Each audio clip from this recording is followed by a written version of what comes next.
And if you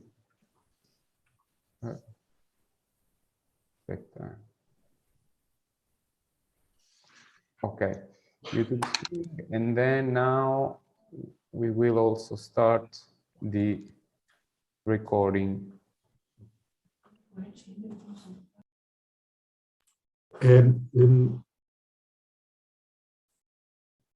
Hi Mario and everyone, good afternoon to everyone. Alberto, I suggest you to wait a couple of minutes because he's still... Yes, I was just sharing a technical procedure, if you don't mind, Mario. Yeah, please, which go is ahead. the following. In this afternoon, we will have two groups of colleagues. The first one is coming from the legal area, and Eduardo Chitti, Professor Chitti, is going to take the floor.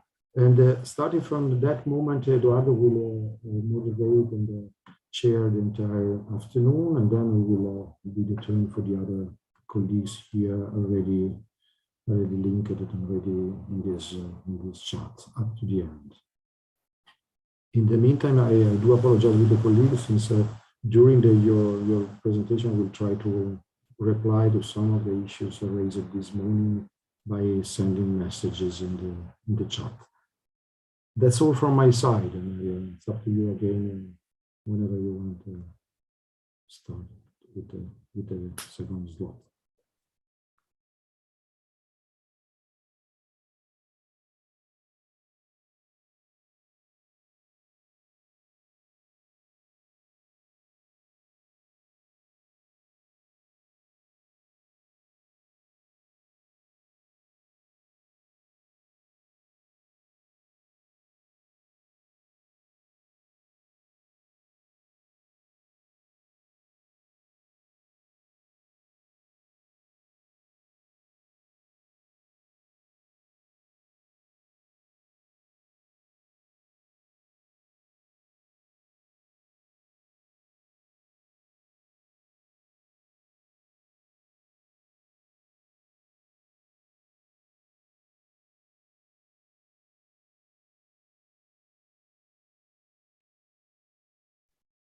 Eduardo, if you want, you can start.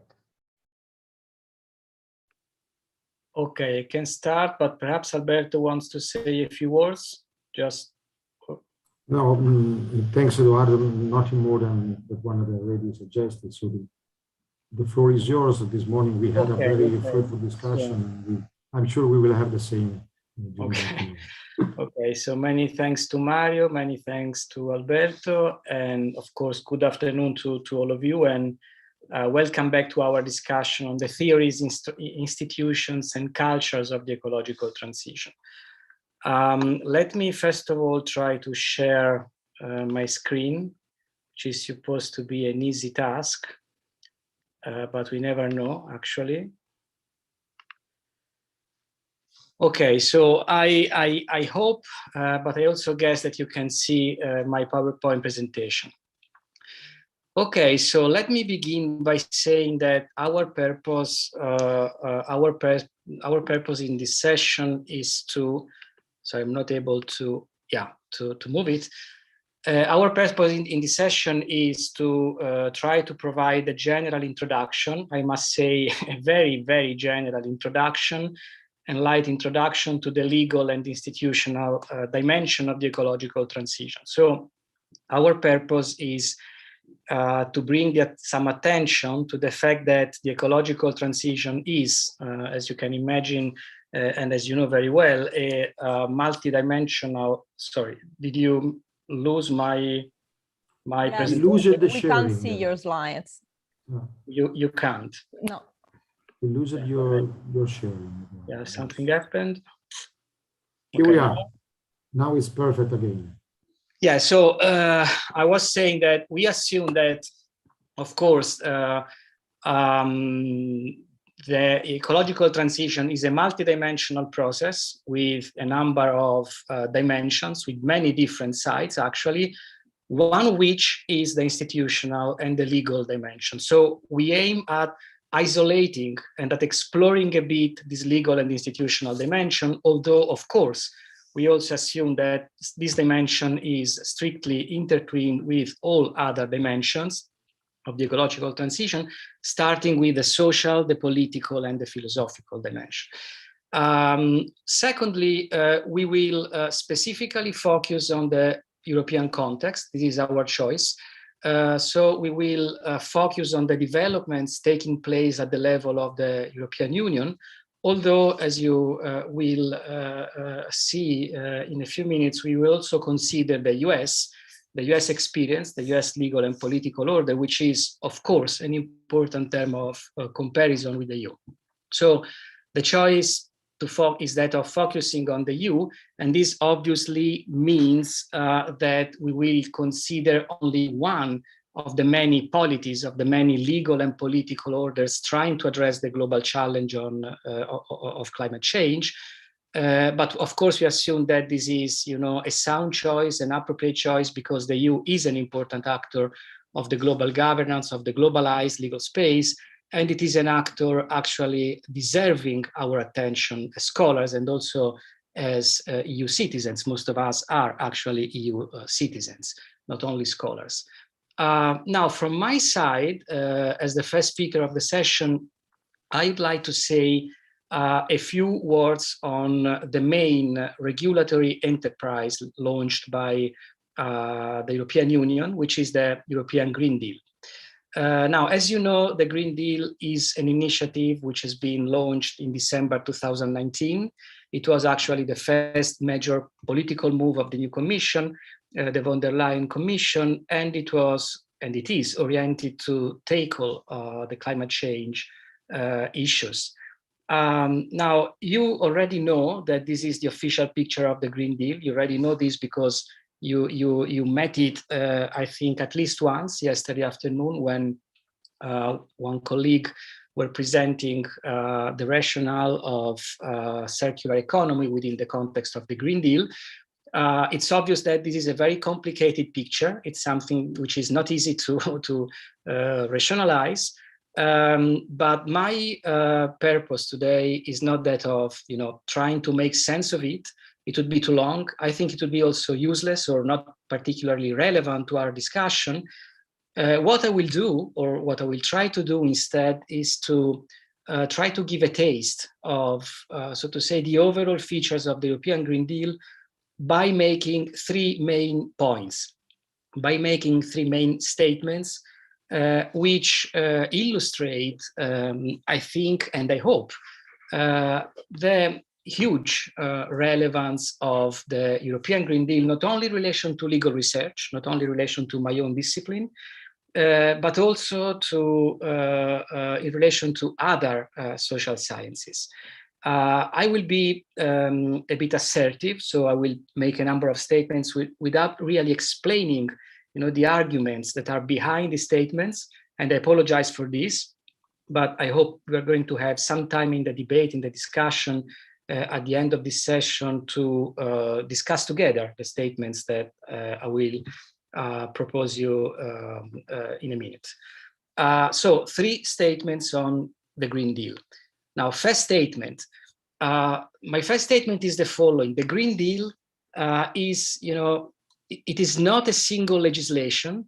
It is rather a regulatory project. Now, this is a very simple point, actually. It's not complicated at all. It's very simple, but it is important. It is important to realize that the Green Deal is not a single legal source. It is not, for example, the European climate law only. It's not only, any other specific or single legal measure. It is an overall regulatory project because it is, and it may be conceived, and it has to be understood as a series of interconnected measures that are functionally oriented to a unitary goal, to a macro objective. So what is the macro objective, the unitary goal of the European Green Deal project? The goal is, the macro objective is that of climate neutrality. Climate neutrality is defined by the Commission itself, or by the European legislator, we should be in this case, as the irreversible and gradual reduction of emissions and enhancement of removals by sinks of greenhouse gases in the European Union.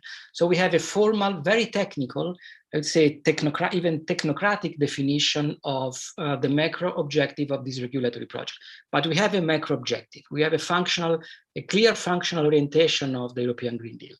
And then we have a number of regulatory measures, that is to say, a number of interconnected measures that are supposed to be carried out together and to allow the achievement of the macro objective of climate neutrality. Now, the regulatory measures are an interesting combination, I think, of a variety of legal measures. So we have, legislations, EU legislations, first of all, but we also have delegated legislations, administrative rulemaking, national regulatory measures, and so on. And also, at the same time, policy documents, so non-legal, non-binding, so to say, measures exemplified by the various strategies elaborated by the Commission that are very important in the overall dynamics of the Green Deal as a regulatory project, because they set the policy objectives that have to be then translated in a number of regulatory and legal provisions or instruments. For example, this is the case of the strategy, the European strategy, the European industrial strategy, sorry, or the biodiversity strategy, or the strategy for the land use, which has been presented in November 2021. Now, if we miss this point, so if we miss the fact that the Green Deal is not a single measure, but it's the overall process, the overall regulatory process, then we are not going to understand the overall dynamics of the project itself, or of the process itself, which is based on incrementalism, gradualism, progressive adjustments, so achievements, but also failures, and so on. A non-linear, so to say, dynamics, which is at the basis of the realization of the Green Deal as a project and as a process. Now, this was the simple point, a descriptive point, but I think it's useful to have in mind, first of all, that statement. Second statement, the Green Deal is not, an ordinary regulatory project. It's not a regulatory project as any other regulatory project carried out by the European Union. It is a regulatory project of a special kind, because it is a regulatory project aiming at articulating a prospective political project. And that's why I've written here a locus for political change. Now, this is, I think, a crucial point. Perhaps this is the key point, from my point of view, at least, to understand the Green Deal, to catch the rationale of the Green Deal.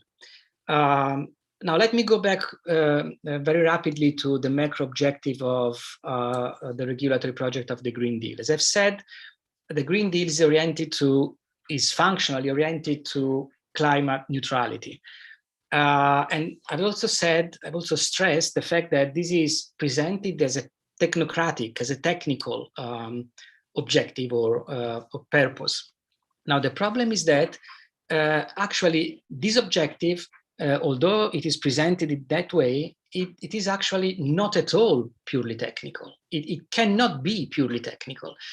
And I have to stress here also the fact that even in the text, plural, presented, elaborated by the Commission, we have this admission, we have the recognition, the acknowledgement that the European Green Deal goes beyond, or that climate neutrality goes beyond the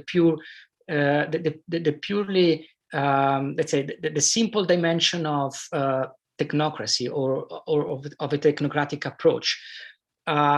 It is explicitly linked in the European Green Deal communication on the Green Deal to something which is very different, qualitatively very different, and I would say even more ambitious, which is the establishment of a new societal order, which is presented by the Commission. Of course, we are reading this text through the eyes of the Commission, which is the author of this text. The Commission presents this new societal order as a fair and prosperous society, sustained by a new growth model, which is in the perspective of the Commission, basically based on circular economy that you have discussed yesterday, and based also on a more harmonious relationship between human beings and the environment. Now, of course, we can be, somehow cynical vis-a-vis this statement, but if we take seriously this statement, if we take seriously what the Commission is saying, then my feeling, it's more than a feeling, my interpretation of this text is that the European Green Deal communication is a text which is in dialogue, openly in dialogue with a number of European constitutive documents, starting with the Schuman Declaration presented or made in, as you know, in 9 May 1950. So it is thought, in a sense, as a foundational text, as a text which is launching a regulatory process, which is, and this is the point, responsible for driving a change in the European integration process. So it's not, something marginal, something neutral, something technocratic, as in many other occasions the Commission has presented its own initiatives. It is something which is openly political. It's legal, it's a regulatory project with a hugely ambitious political objective or purpose. And more precisely, if we take this perspective, which I think it's useful to read the European Green Deal, what we have to say, what we have to recognize is that the European Green Deal itself, stricto sensu, is a process which is responsible for managing the transition from one phase to another of the European integration process.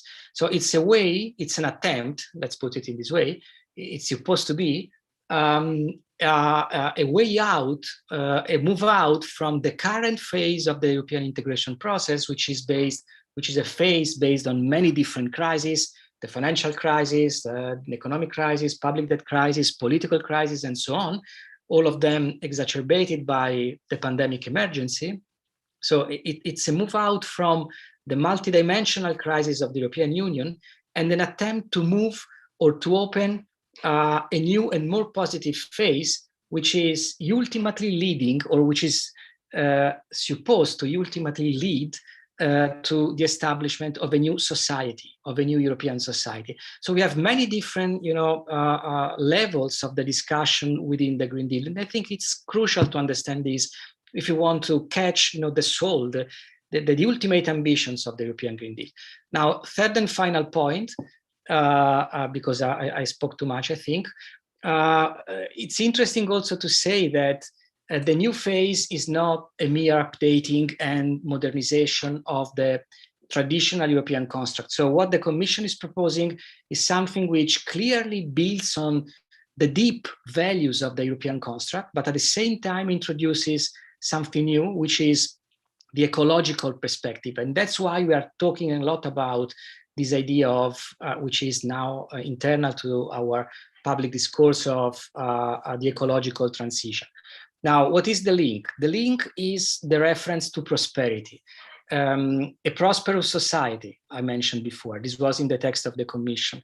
A prosperous society means that the European Green Deal, that the Commission is reasserting, so to say, it's going back and it is reasserting a specific route of the founding trilogy of the European value discourse. Of the trilogy which was articulated in Peace, Prosperity, and Supranationalism, which was at the basis of the 1950s project of European integration. So this is the continuity.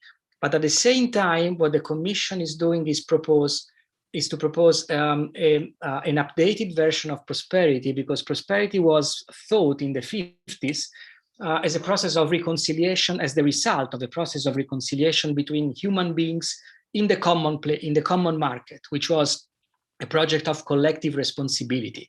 Now, what we have here, what we have in the Green Deal is another type of reconciliation. Is the reconciliation between human beings, between themselves, of course, but also between human beings and nature.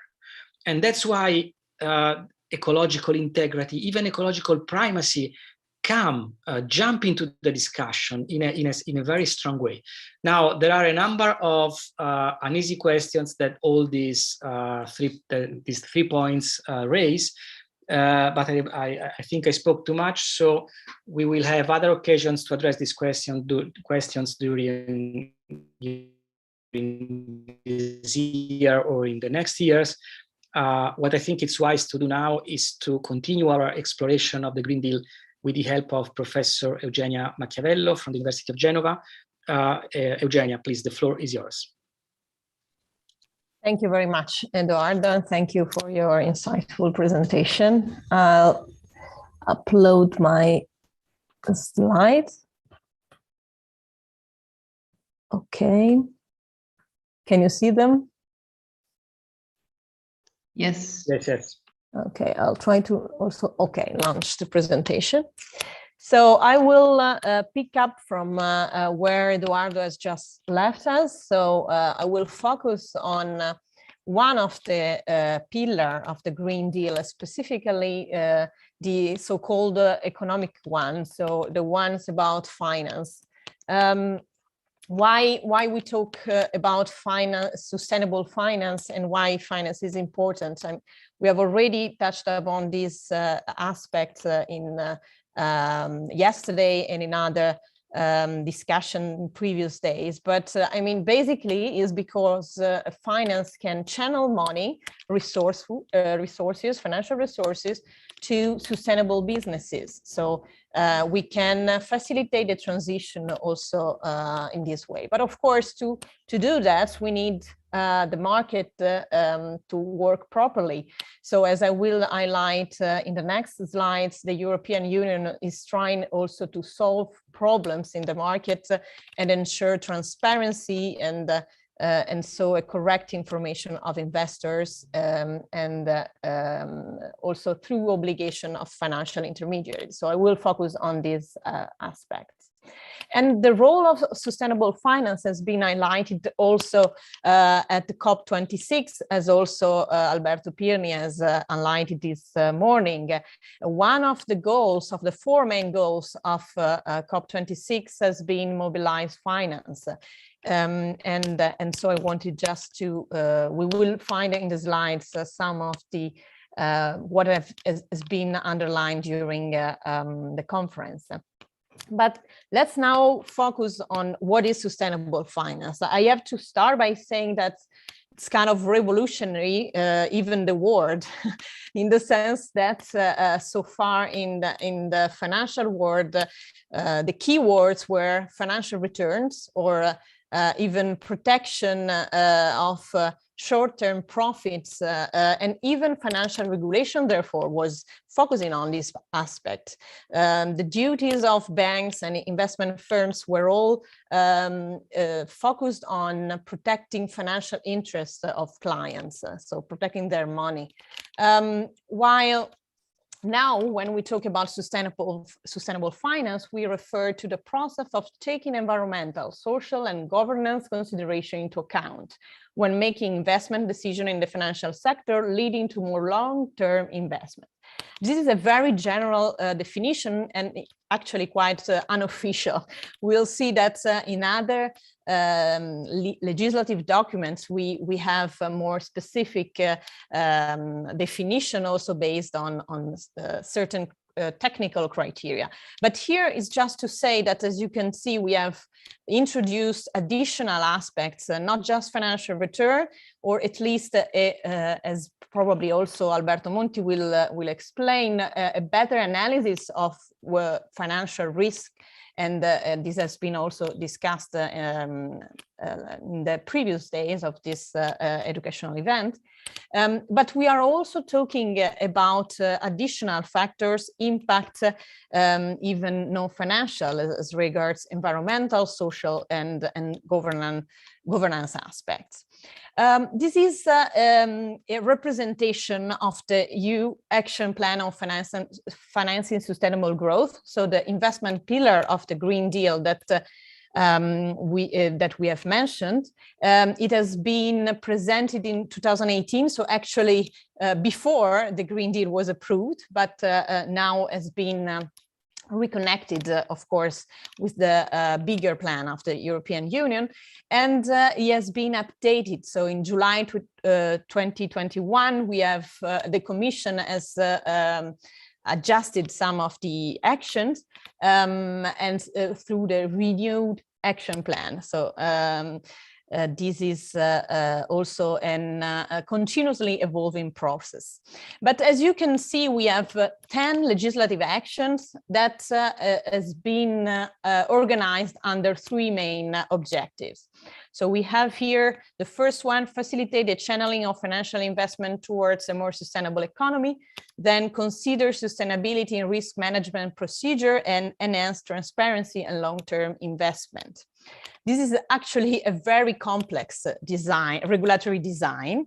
And as also Eduardo mentioned, we don't have just, the first level, so directives and regulation, but we have also delegated acts, guidelines, etc. So if I had to put inside this slide everything that has been approved since 2018, you'll probably have a headache.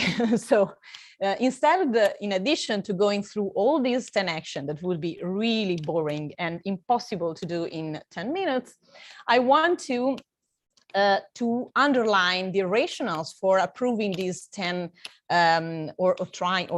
be in the process of approving such 10 legislative actions. So I want to explore the problems that we had in the area of sustainable finance, and then understand which action have been taken by the European Union to react to such problems that in economic terms would be market failures, or in other languages, or maybe just issues arise. So one of the first and more important one is greenwashing, that I think also Barbara Pozzo will maybe mention, or in other events that we'll organize as the legal dimension of this PhD. What is greenwashing? Actually, there are many definitions, but in basic terms is presenting yourself, your company in particular, as sustainable when this does not correspond to the reality. And this is a very serious problem, because investors might be misled by this declaration, and believing to invest in something that is sustainable, actually they are just financing not sustainable companies. So of course this cannot work in the long term for the market, because the investor will desist from investing in the market if they cannot rely on information that are provided. Another problem has been the lack of reliable and comparable data about companies. As maybe was mentioned yesterday, we have a directive, a 2014 directive, requiring only large and public interest companies providing non-financial data. But most of also large but not public interest, so not banks or investment firms or listed companies, are excluded from this obligation. So for the others, it's just self-disclosure and without verification at all of the information provided. And in addition, using very different reporting standards, international ones, yesterday has been mentioned also.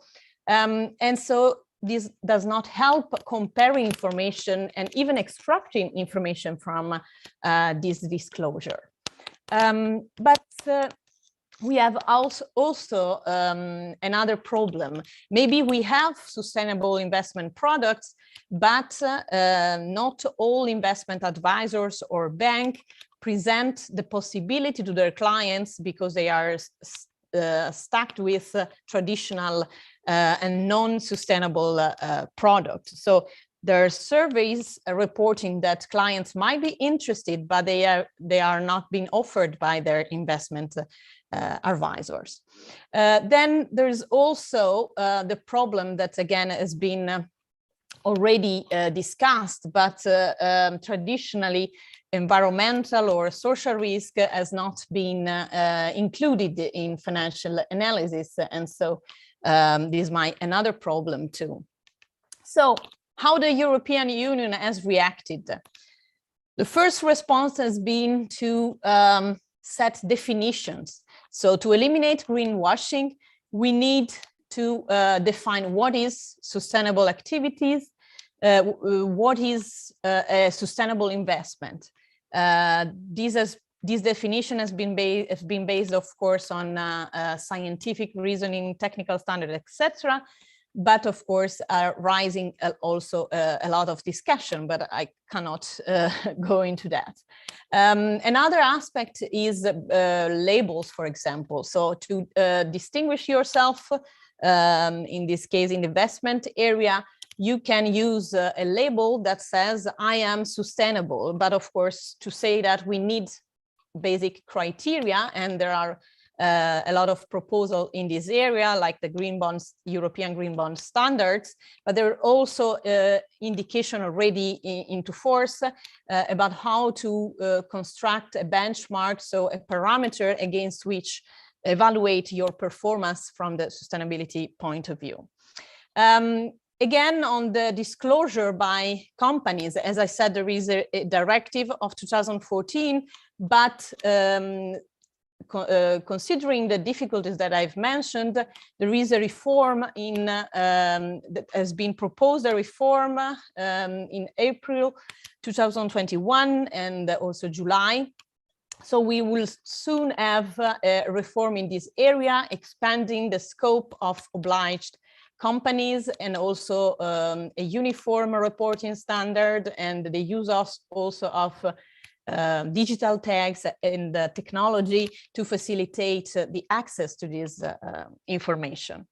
Then we have also norms that tend to require banks and investment firms to take into account ESG, sustainable risk, and even in the way of they are supervised by financial authorities. And finally, to respond to the problem of the lack of offering or again, lack of comparability and greenwashing, we have a lot of a diversified set of legislative action that try to improve the disclosure of non-financial aspects like the integration of sustainability risk by intermediaries, but also the way that they choose the investment and propose them to their clients, as well as the obligation by investment advisor, for example, of asking their clients whether or not they are interested in sustainability and what are their preferences as regards to sustainability. So this should change the problems that I mentioned before.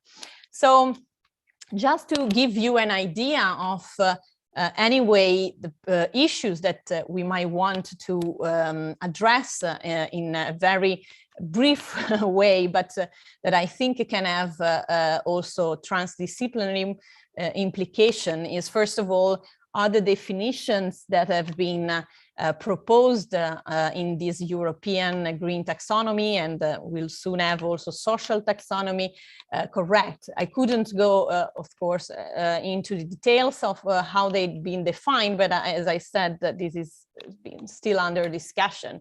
And of course, we will need not only scientists to discuss this, but also philosopher and also expert in sociology, because there's a lot to discuss of. But there is also a great discussion on the cost that have been put on in investment firms, and so how to balance the objective of sustainability with the cost on intermediaries that can even disincentivize sustainable investments since it might become too costly. And all these, of course, should be also discussed from an economical point of view and even from a technological point of view, because as I said, there is also solutions using, for example, satellite data to compare and double check the information by companies that could reduce the cost. From the point of view of, for example, offering of investment products to their clients. Are we sure that considering the complexity of what is sustainable investments, of preferences that could be related to this, it's easy for clients to understand in sustainable investments? And so there's a great discussion on financial education. So how to make clients understand what is sustainable finance and be sure that they can choose do informed decisions in these regards. And of course, we have behavioral science, sociology, and education.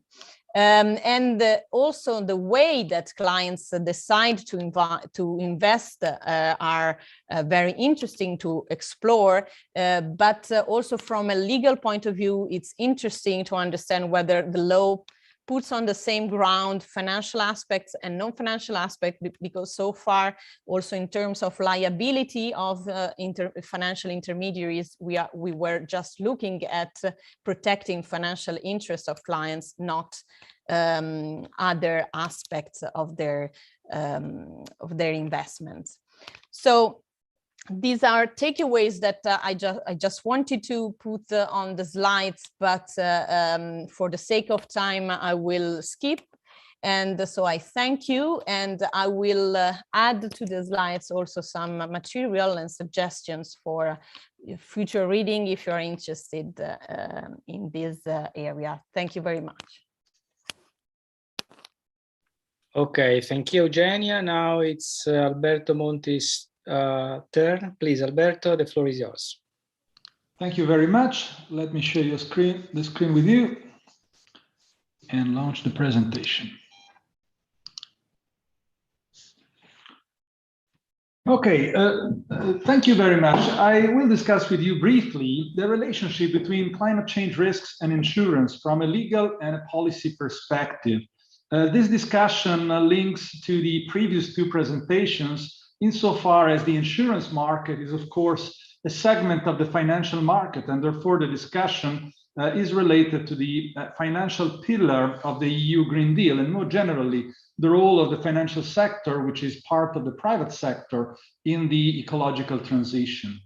I would like to start with a very basic question. Insurance, what is it? Insurance is a number of things, and I believe that we should start from that in order to have an informed discussion, even in the few minutes that we have available today. Insurance is, of course, first of all, a contract which implies an exchange. Risk is exchanged against payment of a premium.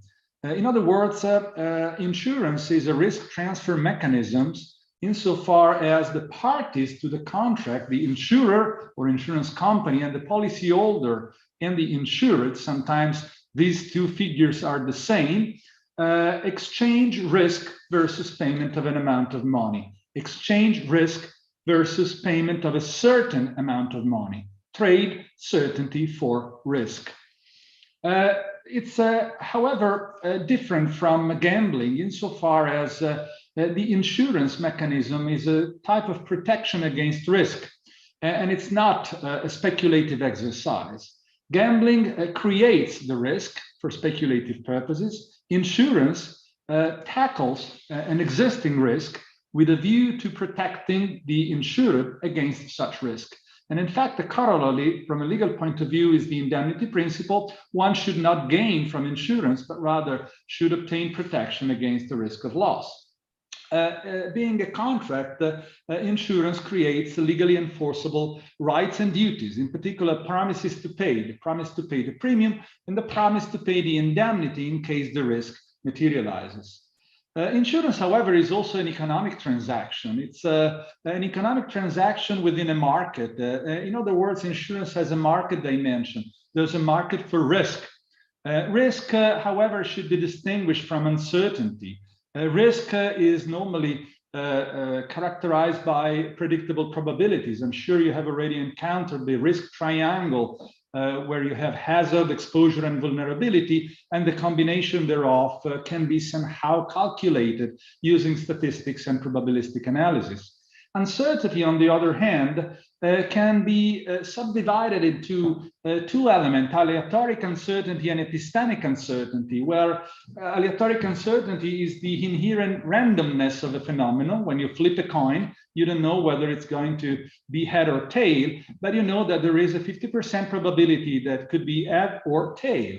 Epistemic uncertainty, on the other hand, relates to your knowledge. It's a knowledge uncertainty. You don't know about the risk. You don't know whether your coin has a side with a head and a side with a tail, or two tails or two heads.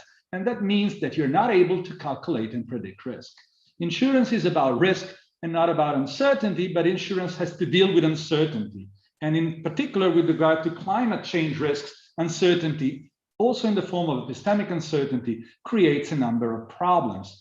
Uncertainty can be either generalized, nobody knows, a generalized lack of knowledge, or asymmetric. Some parties know more than other parties. If asymmetric uncertainty that favors insurance company is not a problem for the market, asymmetric uncertainty that favors insurer or policyholders, in fact, can create issues. The very well-known problems of adverse selection and moral hazards, very well known, of course, for those who have an economic background, are examples of these issues.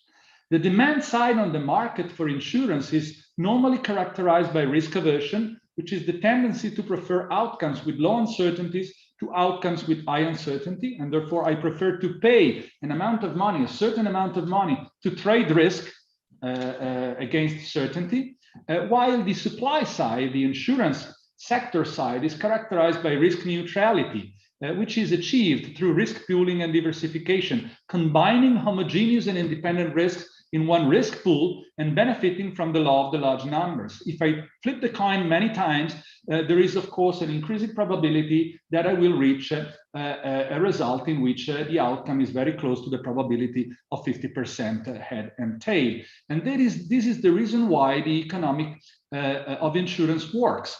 That is why these two sides of insurance, the contractual side and the market dimension side, need to be always taken into account together to understand the phenomenon. From a legal point of view, the regulation of insurance mirrors somehow this two-dimensional presentation of the insurance mechanism. There is a side that deals with insurance contract law governing the legal relationship between the contractual parties, and there is a side that deals with the market dimension of insurance. And of course, one of the key focus also at the European Union level of the insurance market regulation and supervision pertains to the solvency of the insurance company, the capacity of the insurance company to basically keep their promise to pay in the future if the risk materializes. We can say that the insurance market is characterized by the inversion of the production cycle. Instead of having to sustain all the cost at the beginning and they'll sell the products to the customers, insurance companies start by receiving the payment of the premium, and then if the risk materializes, they will pay the indemnity. But what happens if they take the money and run? The inversion of the production cycle, of course, generates an issue of opportunism and a requirement for regulation of the solvency of insurance company. From a regulatory point of view, there is a distinction in the insurance business between life and non-life insurance, depending on the type of risk transferred, but also of the time horizon, because life business risks related to let's say, elements of the human life are of course long-term risks, while non-life insurance like fire insurance or earthquake insurance can be more short-term oriented. And this, of course, has an impact on the regulation of the technical provisions, on the regulation on the investment of assets, and of course, this insurance regulation side also covers the aspects of market conduct, behavior between supply and demand, and the transparency of information about the contract, but also transparency of information about the investment in the sense that Eugenio Machiavello just mentioned in the presentation before this one. I also would like to give you a policy perspective on insurance, however, because from a policy perspective, insurance plays a key role in understanding, managing, and carrying risks. it plays a function, performs a function of risk spreading across the society. Insurance has a very long history. We can look back to the time of Babylon to see the first phenomena of risk spreading through mutualization, which is the first and simplest form of insurance. And then we have a very powerful development of the insurance mechanism through medieval time. This risk spreading function of insurance is extremely important also in dealing with climate change risks, as we shall see. Risk information is provided through the insurance market. Premia can be a signal of the risk. For instance, the cost of your flood insurance may give you insights about your exposure to risk, and the cost of it becomes a market information. It can also provide incentives to reduce risk.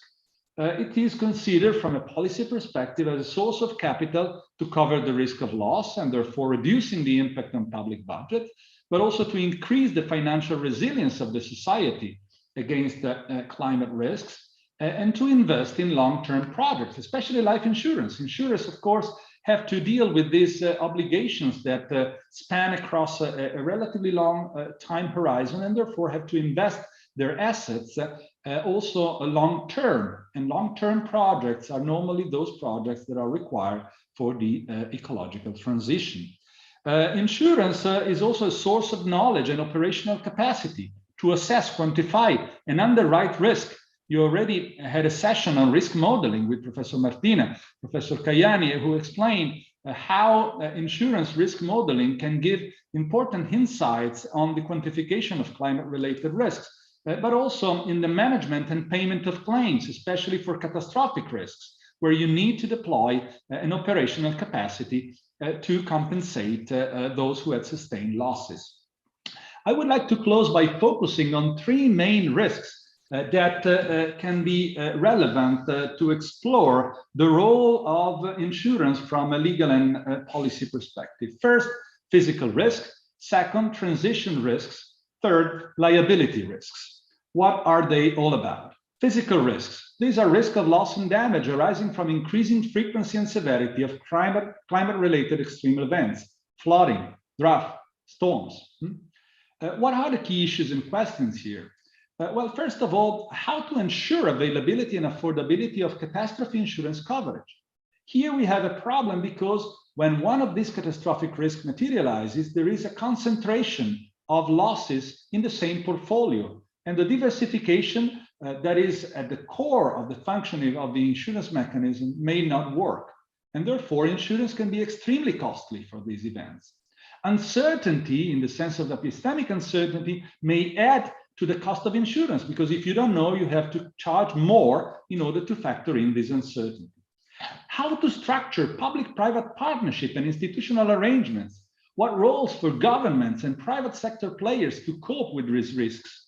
There are a number of examples out there from a comparative point of view. There are very good examples in many countries across the world of partnership between private sector players, insurance and reinsurance companies, and governments to make available at affordable cost coverage for catastrophe risks, including that arising from climate-related extreme events. Can insurers contribute to climate risk reduction, adaptation, and mitigation? The game here is not finding someone who pays for these losses. The game here is to find ways to reduce, adapt, and mitigate those risks. And insurers can in fact play such role, but it is not easy to find the proper regulatory framework to incentivize this type of virtuous behavior. Second, transition risks. These are risks inherent in changing strategies, policies, or investments as society and industry work to reduce its reliance on carbon and impact on the climate. What are the key issues and questions here? Insurers can play a role in assessing, pricing, and managing risks related to untested technologies for sectors to transition to net zero emissions. But how can governments bring them on board? How can they motivate insurers to play this role in order to facilitate the development of these technologies? Insurers and their underwriting decisions have an impact on the viability of economic activities and investment with climate implications. For instance, renewable energies.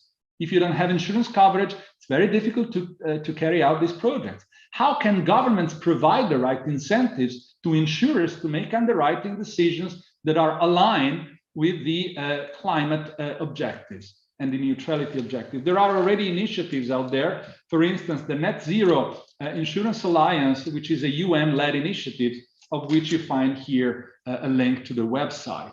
Finally, liability risk. Disappointment with the outcomes of COP26 could lead to a potential rise in climate change litigation risk against governments and corporations. The following presentation, Barbara Pozzo, will exactly deal with this topic.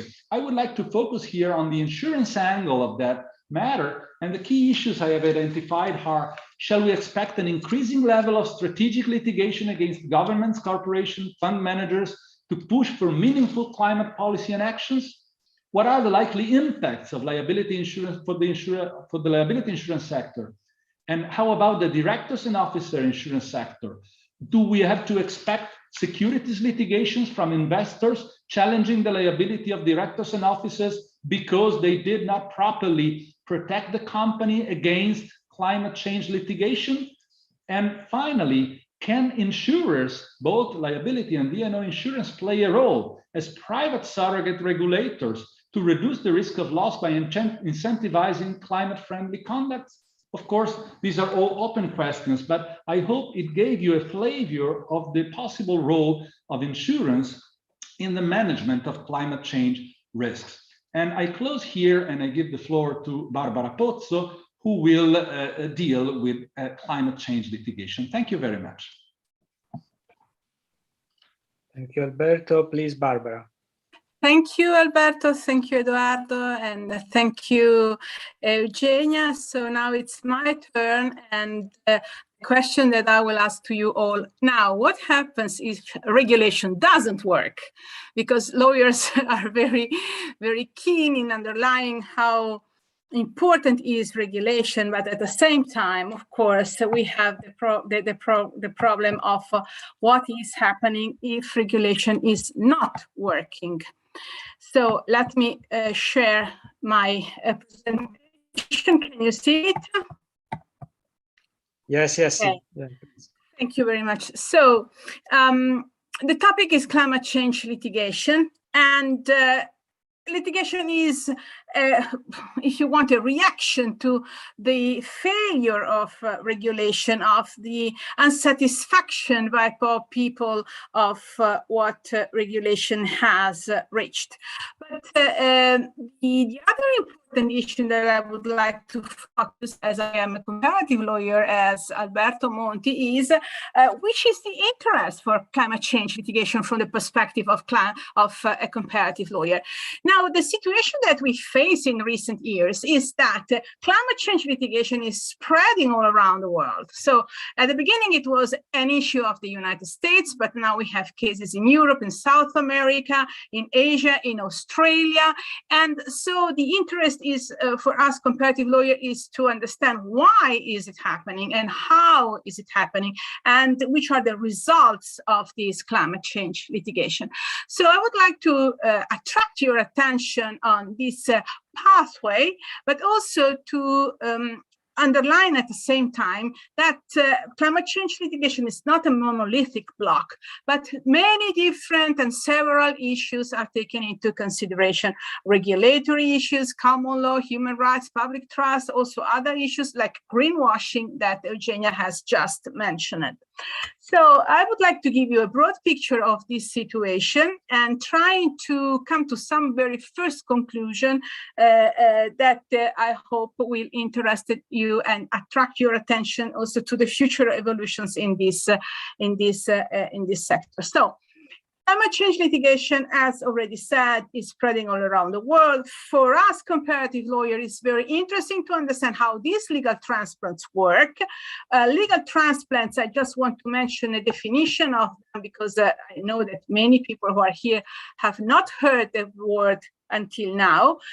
Legal transplant is the phenomenon with which we usually identify the process of imitation from one legal system to another of norms, institutions, or legal concepts, which of course opens the door to many different other questions, like which has been the implementation process, how the culture of the receiving country has reacted to this transplant, and so on.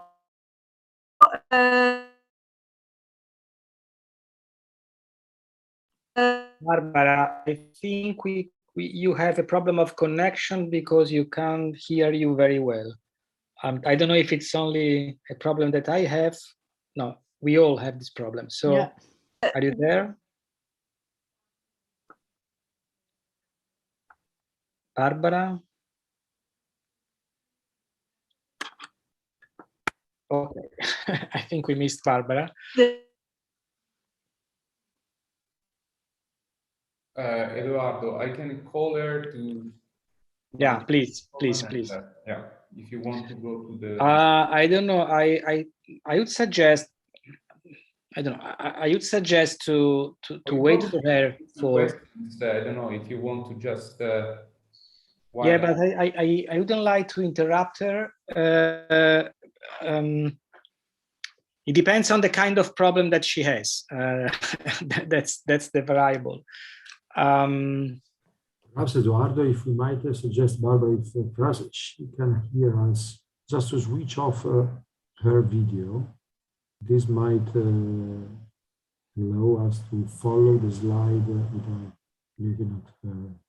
Yeah, but the problem is that she completely lost the connection, I think. She collapsed it. So Mario, are you calling her? I'm at the phone with her and she's trying to connect again. So yeah, so let's wait for 30 seconds, 1 minute, and then if she continues to have problem, perhaps what we can do is you can take a coffee if you want. Sorry, probably you can take a coffee. I can take a coffee. No, we can perhaps answer to the two questions that are raised in the chat. But I still hope that she's going to join us soon, where soon means 30 seconds, 1 minute, 1 minute and a half, something like that. Okay, I understand that she's having some problems. So Eugenia, do you want to provide an answer to the two questions? Barbara is back. She's back. Okay, perfect. Ok, thank you, great. Sentite? Mi sentite? Sì. Non so che cosa, cioè io vi continuavo a sentire. Non so ok. No. Sorry. Let me go back. Let me go back. Okay, perfect. So I just wanted to say that we have the same. I hope you arrived until this slide. I just wanted to say that climate change litigation is spreading all around the world. Barbara, you should share again your presentation because we can't see your slides. Okay. Perhaps Barbara, by switching off your video, if you switch off your video, perhaps it's better for the line. Okay.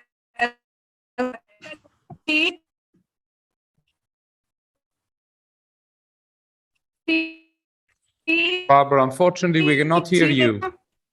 Now we see the PowerPoint presentation, but we cannot hear your voice very well. It comes and goes. Sorry, I don't know what to do. The Wi-Fi is working perfectly.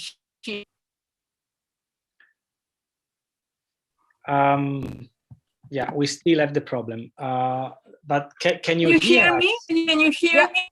Yeah, maybe better now. Yes, okay, let's try now. Okay, I can hear. That's perfect. I really don't know what to do. Can you hear me? Yeah, but not very well, or not well enough.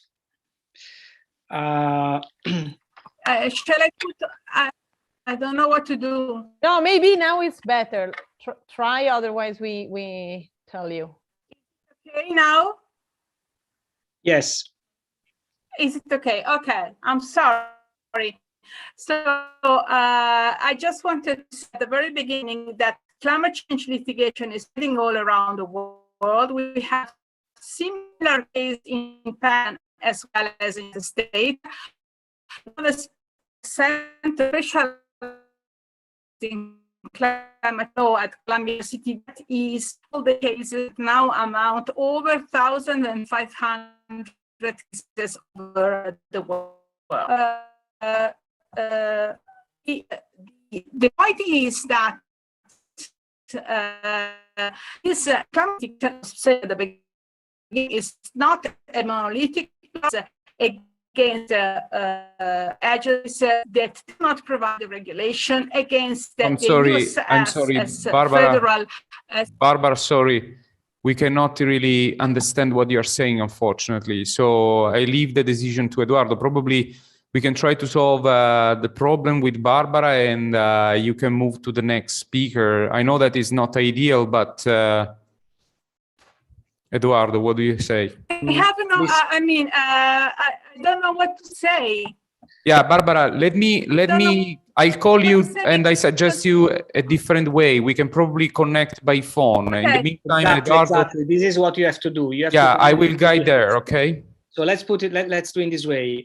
Eugenia is going to answer to the question. I will do the same with my question. And then perhaps you can have some minutes when you are able to connect again more properly. Because we understood the overall argument of your presentation, but not the details. That's the problem, okay? Okay, so Mario, please call Barbara and Eugenia. Io non so cosa dirti qua. Wi-Fi dice che funziona perfettamente. Barbara, okay, now we have to mute the microphone. Consider that your mic is on. Huh? Okay, Eugenia, please. Thank you, Dardo. So I will try to answer very quickly. Also, your questions, of course, are very interesting and would deserve a really long answer. So I think we can discuss it in other events, but starting with the question about EU taxonomy. Yes, of course, it's a very, very important. It's a milestone in the Sustainable Finance Action Plan, because it contains the definition of what is an environmental sustainable activity. And of course, all other documents about sustainable investments and other aspects will refer also to the taxonomy. And it's under discussion also the taxonomy about the social aspects. So of course we will have also these other parts. The problem is that it's very difficult to select which activity we should see as environmentally sustainable or not. And this is why I think I was underlined that a discussion with not only lawyers, of course, but also scientists, other experts is needed. But for example, just to give you an idea, it's are included in the taxonomy both low carbon activities, so the activity that actually reduce the use of carbon, fossil fuels, etc. But there are also enabling activities, so the ones that are not reducing low carbon, but allow other activity to be more environmental sustainable. But we have also transitional activities, so the ones that at this moment there's no good alternatives, so they are still, let's say, polluting, but at least they try to do their best considering the situation, so the production of cement, for example. So I think that this is very complex, because you need to try to make the economy transition to sustainability, but at the same time you cannot completely exclude some activities that do not have at least economically efficient solution. So you cannot drive completely them out of the market. So there's a lot of discussion. And another area that I think Dario will deal with is the nuclear areas. So it's not in the taxonomy because it's significantly harmful. But there is a discussion whether to include it or not because it's more environmentally sustainable than others. But if we have problems, it's definitely harmful. So the second question, it's about manipulation of information, greenwashing. I think that this, of course, as I mentioned, another big problem. In theory, the reforms undergoing where you have, harmonized reporting standard where everyone needs to answer to the particular question will reduce these aspects, and in particular if you ask to particular, for example, quantitative standards to respect. So you need to say what percentage of your profits are based on sustainable activity or not, and etc. So in this way you should reduce greenwashing. But there is also a reform still under discussion about imposing managers to be more sustainable, or to check the supply chain whether it's really sustainable or not. But this is very debated because just mandating a conduct does not imply that you will obtain that, but maybe just manipulation and all that. So I think Barbara has come back. I saw her, but it should be connected by phone now. Barbara, are you there? Okay, I think. Please, Barbara, go on. You are on mute, Barbara. We see your phone, but you should unmute yourself.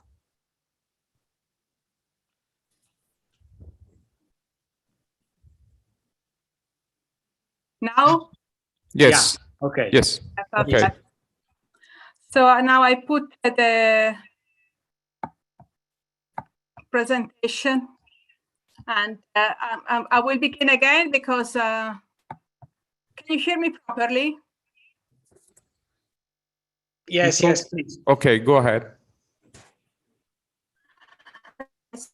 I was trying to explain the interest for climate change litigation.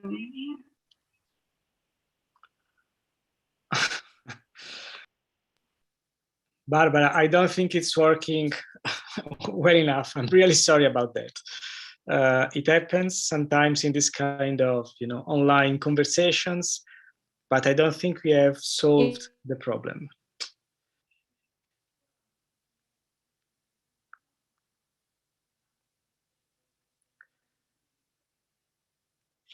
No, I think it doesn't work. So it's a hard choice, but I think that perhaps the best solution is that I say something on the other question that have been raised in the chat. Then we try again with Barbara, and then if it doesn't work, we have to move to the last session. Otherwise, Dario is going to be penalized by our technical problems. So let me say something on the. Okay, I don't want to. Yeah, now it's a bit better, perhaps. But do you hear us? Can you hear me? Yeah, now perfectly. we can. I perfectly hear you, perfectly see that is, top. What do? Yeah, no, we can't get all your words.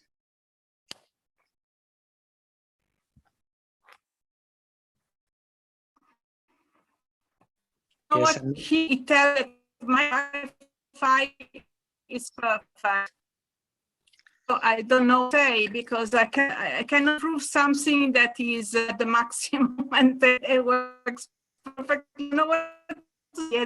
I can maybe Barbara, if you call one of us, we can try to put the phone in front of our microphone. Whatever. I call you.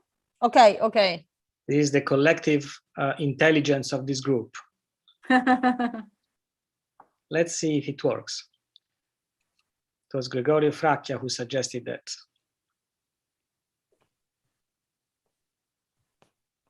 Okay, try, Barbara. Okay. Maybe. Okay, can you hear me? Yeah, maybe you. Okay, but let's go. Okay. Okay. So let's try.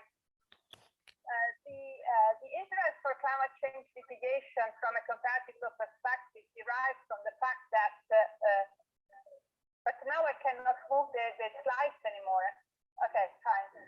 So derives from the fact that climate change litigation is spreading all around the world. So we have very similar solution in the United States, in Pakistan, in South America, in Australia. And for us, of course, it's a very intriguing subject to work about. So my idea was to explain you how and why this wave of climate change litigation has initiated in the United States, what is happening in Europe today, and to give you some first conclusions, because in 10 minutes it's very difficult to do anything more. And I will try also to be very shorter than 10 minutes by now. So I don't go any more into the details about legal transplants. You have understood why it is important for comparative lawyers. The idea is that in the United States, the very first climate change litigation began because citizens and NGOs were trying to react to the absence of regulation. So it was not so much litigation aimed at getting damages arising out of climate change, but much more to get negotiated regulatory policies, to introduce financial levers to promote support for governmental policies, and to provide a mechanism for raising awareness in a regulatory environment in which policies have not caught up with the problem, at least yet. So from a general perspective, in the US, climate change litigation needs to be considered as a reaction to the government's absence from the scene. And as part of the literature has pointed out, the use of litigation was made to address the consequences of climate change that might be viewed as a part of the regulation through litigation movement.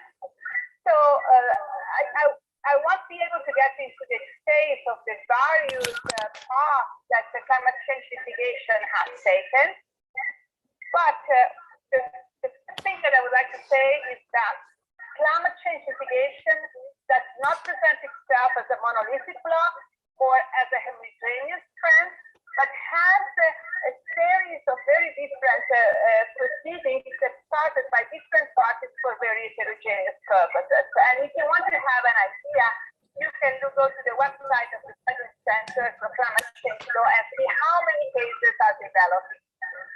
Just to give you an idea, there are cases against agencies that did not provide regulation, cases against the federal state because they were causing a violation of human rights because they did not implement a sufficient regulation, or against private parties like oil producers and food manufacturers for damages caused by climate change.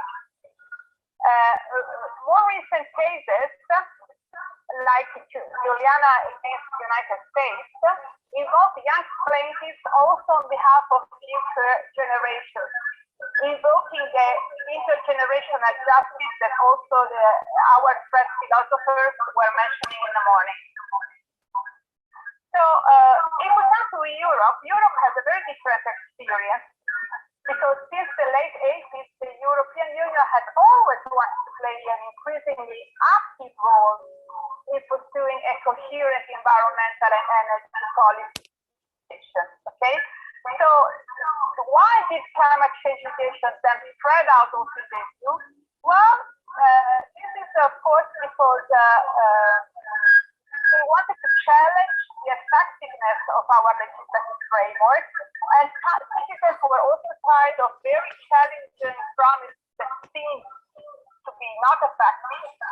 And I also would like to underline the importance of NGOs and environmental associations in favoring this process, organizing at supranational level a team, a lobby in this direction.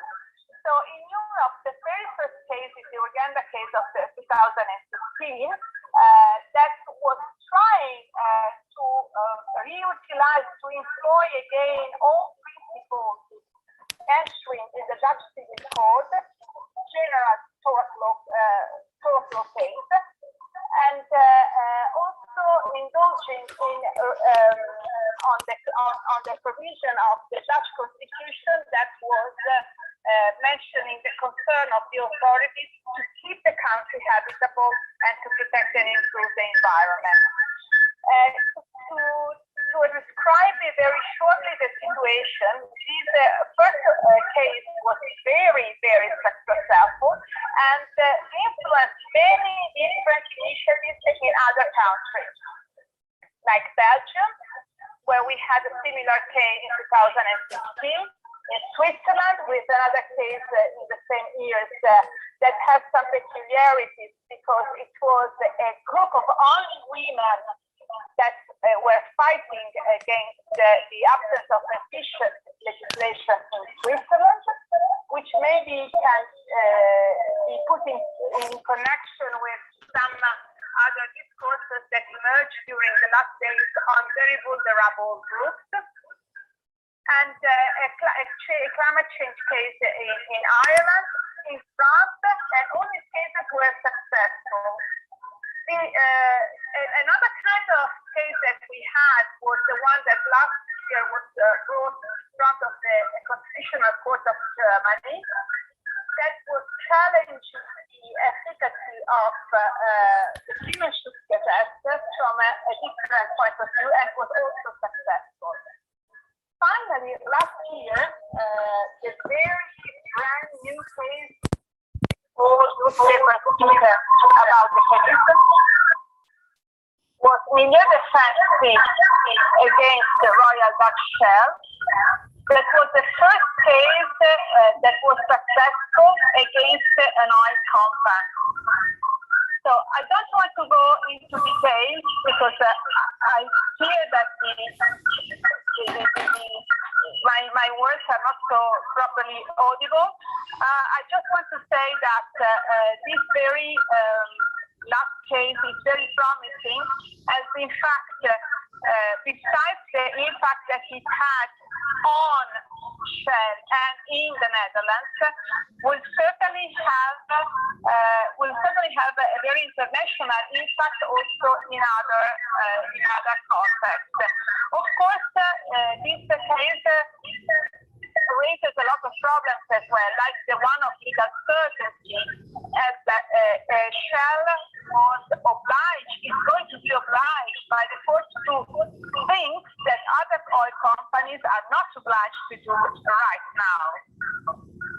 So in Italy, I just would like to mention that there is this last case called Litigation Universale. The first hearing will be in June. And just coming very rapidly to the conclusions, what I would like to say is that the topic is developing very quickly. There are new cases in Asia, Australia, South America, with always new issues coming to the agenda of the NGOs, like greenwashing, like protection of vulnerable groups, like claims against corporate directors, with also new ways of financing climate change mitigation. And of course, the question remains if the decisions of the courts are really going to change something, or remain something that is very important to raise awareness, but are not so effective in practice. And I will leave you with a picture of Rihanna that yesterday donated $15 million in order to incentivize NGOs to act against climate change. Thank you very much. I'm very sorry for all the problems. Okay, many thanks, Barbara. So we have tried to provide, so to say, an introduction to regulation, to the failures of regulation, and also to the alternatives to regulation. I apologize for the technical problems that we had. I also apologize with Lilia Dahl, because I don't think there is time to provide an answer, even a short answer to your question, which was, I think, crucial and very important, but we will have other occasions. Now I would move to the next session, which is the session in which Professor Padovan is going to present the sociological area and its reflections on ecological transition. The title of the session is, as you know, Investigating Socio-Ecological Transition Theories Aimed to Cope with Climate Change. Dario, please, the floor is yours. Thank you very much, Eduardo. Good afternoon for everybody. I'm the last of the session. I don't know if it's a very comfortable situation, but in any case, I will try to do my best. So my speech is on a look at the theories of socio-ecological transition. I will speak to you about the climate and civilization in very short time, climate and social collapse, climate change and theory of society, sociology of transition, a socio-ecological transition theory. But I would like to start with remembering you that today is the International Holocaust Remembrance. This is not to say you that there is that the Holocaust or anti-Semitism has something to do with the climate change, but only to remember us that the very dramatic events in the story are always a matter of dispute that it has been for the Holocaust, because as you know, there is again negationist or skeptics of the Holocaust, but it is probably will be also the case of climate change. Then I want also to underline this date, this remembrance, also because climate events are exacerbating, impacting the racial inequality at the global level. And there is a clear relationship between the climate impact and the problem of racialization. But it is not the topic that I want to cover with my speech. Climate and civilization, as you know, there is a relationship, is not a causal relationship or deterministic relationship between climate change, climate and civilization. But as we know, the society, the social system depends on for their evolution, for their form, for their successes and the failures. It depends also for the climate condition in which society lies up. So the problem is to understand that is a relationship that is more complex than we think about. One of the example of the proof of this relationship is the fact that we think normally to the relationship between society and the climate as a matter of emancipation. Whereas society is developed, is also likely that is more autonomy and independent from the climate condition. And the opposite is true, because of more primitive society, more is dependent from climate is stronger. But what we are experiencing now is the fact that climate is entering our evolution, our development, and the climate is exercitating something that we are not able to think about, because we thought that we are aware, or where we hope that we are emancipated from the climate uncertainty.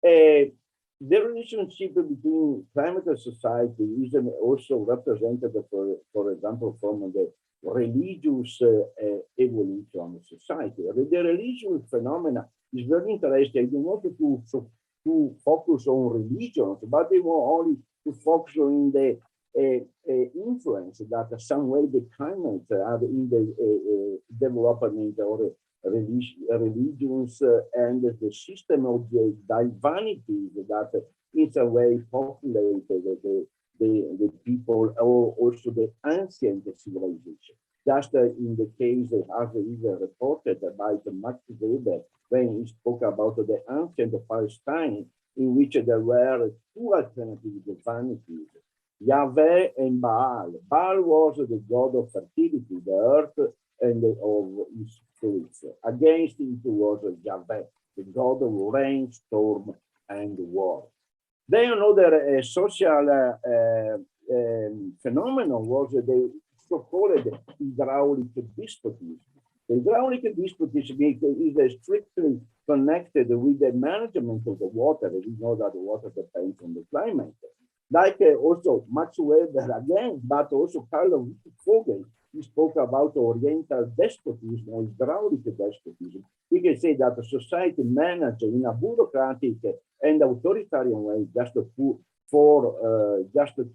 manage in a more effective way what is the irrigation and the management of water. It is true for all the civilizations that are born up close to rivers such as Euphrates, Yangtze River, Indus, and the Nile. The Little Ice Age and the end of feudalism. This is another other events, very, very long in time, because of the length of time is around a couple of centuries. But what some historian has discovered that in some way this Little Ice Age had an influence in the transition from feudalism to capitalism. We know that this period was very was marked by a conflict, by a very rapid and also violent events that in some way marked the rupture, the fragmentation in the Europe and the passage that is very conflictual to another kind of economic regime. And it seems that the climate exercised a role in this kind of rupture, in this kind of rift in the European civilization. I don't want to say that to suggest to you that there is a deterministic relationship of causes between climate changing and revolution, political, social revolution. But obviously, capitalist market, exploration, colony, slavery, religious peasant uprising contributed to the ruin of feudalism, but the climate constitutes an inevitable filigree of the period, an essential background. It is a picture of the period. A collapse of civilization. The falling of the Maya civilization is another matter for historians that they ask themselves why at the moment, at a certain point of the history, the Mayan started to fall into a situation of very deep crisis. This is some way correlated probably with a period of severe drought indicated by the paleoclimate level. So this is a scheme that we try to understand what is the connection between climate change and weather extremes, the historical political changes that we are aware of these very crucial events and phenomena.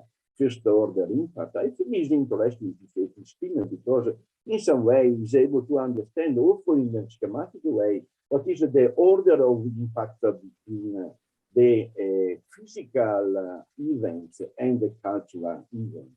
A first order impact is a biophysical level, a second order of impact that influences the economy, the health of people, a third order impact, whereas social demographic implications are influencing society. And then the cultural factor, or not the same, the order of the changes that are consequences of this kind of change.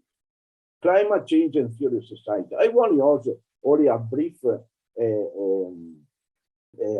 reflection on the relationship between the theory of society, because it is something we are, like sociology, was thinking about. Because just because of biophysical sciences, like our climatologists and so on, they are discovered this kind of situation. And then we are asking ourselves, but what is the implication for social sciences and for the theory of society of the climate change?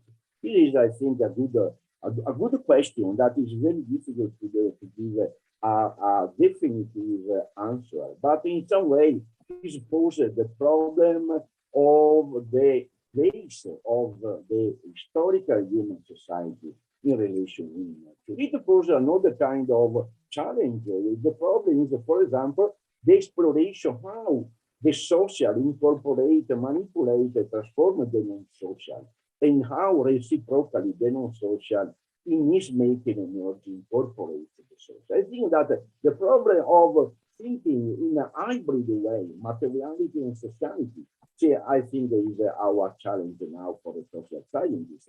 In some way, we have to think about the material matrices in which the practice of human activity unfold are therefore fundamental for the emergence of social life. This thing is a problem of social ontology. The problem is what is the role of material in the forging of society, in the way in which society is born, they order, they make themselves. So climate change is already an agenda of radical transformation. It is for the theory of sociologists, because now a lot of colleagues, they are incorporating the material inside their vision of sociology to explain the social orders. But in other way, also on another side, now there is a big transformation, for example, in inequality, in the risk distribution, because the risk is in our 2 weeks of speeches is also in the last speeches is the focus, the core of the reflection about. But the risk is not only in the provision something is going to happen, but it's something now is already happening. So we can also try to measure what is the damages that are already happened. And I think that is already changing what is the landscape of the social landscape. A few words about a lot of words that they are using: changes, transition, metamorphosis, renovation, revolution, modification, adaptation. You know, all these synonyms are a way to understand what is the period we are living from the social point of view, because all these kind of words are related to the needs and the necessity, the compelling to change something in our society. So these terms are all used to understand a common field in which we have to move to act in some way, to make a practice, to make a politics and choices, political choices are to be put in practice. So all these semantic field can be interesting to be studied. Also, if in some way we can say that is often used as an umbrella concept that designates a multiplicity of phenomena and processes. I want to suggest a critical materialistic approach to transition only because I think that we need to understand in a more radical way what is a transition. I think that the transition is the radicalization of change, is dynamic structuring. It is the beginning of a new phase. Also, the European Commission says that we are entering a new phase. The duration which is not predictable, that lives outside and beyond the present social formation. In this case, beyond, out of the fossil capitalism.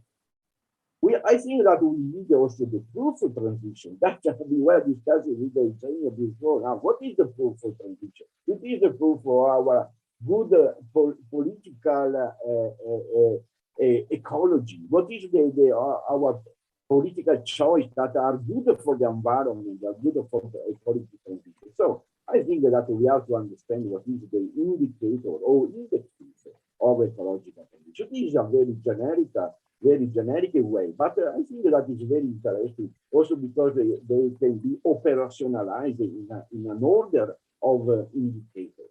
The procedure introduces significant ecological elements into society, but at different level of class, level of gender, of age, ethnicity, also for occupation.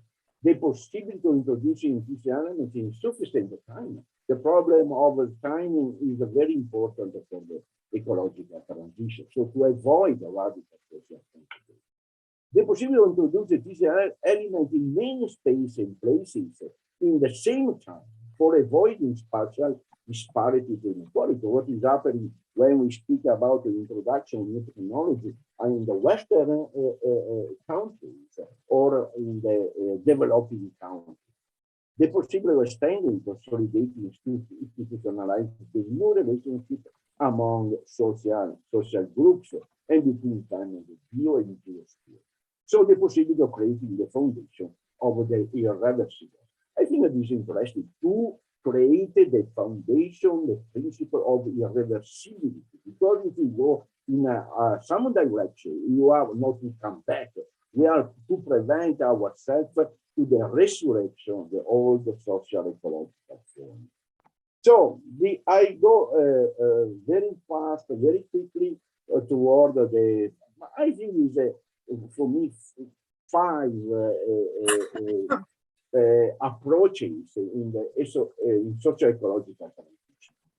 I started with the first that is the most important, the natural capitalism, green growth, eco-modernism, geoconstructivism. All these kind of approaches, they are oriented to maintain the same socio-economic order when and while they are changing the impact of nature. I think that I think that there is a very a very challenging utopia that for the green capitalism. Here it has been spread in recent time by UNEP, by OECD, by also World Bank, by also European Union. And the green capitalism is trying to resolve the ecological contradiction by putting a price on those aspects of natural capital that remain cheap and therefore seen as a free goods. So in some way, what they want is to maintain the natural capital and to maintain it not only to conserve, but also to maintain